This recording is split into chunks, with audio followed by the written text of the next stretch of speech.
ঈদুল আজহার যে সুন্নাহগুলো আমল সাধারণত হয় না, গোসল আমরা করি, সুগন্ধি আমরা ব্যবহার করি, আলহামদুলিল্লাহ, অন্য অনেক সুন্নাত আমরা আমল করি, কিন্তু যে সুন্নাতের আমল সাধারণত হয় না তার ভিতরে একটা হলো ফজরের নামাজ মহল্লার মসজিদে এসে পড়া, ভোর রাতে আগে আগে উঠা।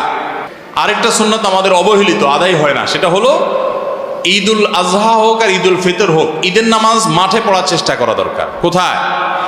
মাঠে।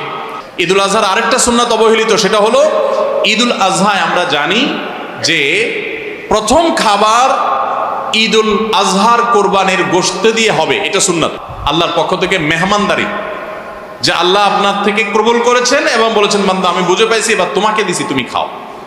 তো এই জন্য আল্লাহর মেহমানদারি দিয়ে দিনের প্রথম খাবার গ্রহণ করা, যাতে করে ক্ষুধার্ত থেকে খাবারের প্রতি আগ্রহী হন আপনি এবং আল্লাহর মেহমানদারি দিয়ে প্রথম খাবার খান আপনি, এটা সুন্নাত। এই জন্য ঈদুল আজহার দিন আমরা কোনো কিছু না খেয়ে থাকবো, রাতে খেয়ে যে শোবো, এরপরে আর কোনো কিছু খাবো না, ঈদগাহে আসবো না খেয়ে, কোরবানির পশুর গোশত বানায়া রান্না করে ওইটা দিয়ে প্রথম খাবার খাবো ইনশাআল্লাহ। আল্লাহ তাআলা আমাদের সবাইকে এই সব সুন্নাহগুলো মেনে চলার তৌফিক দান করো।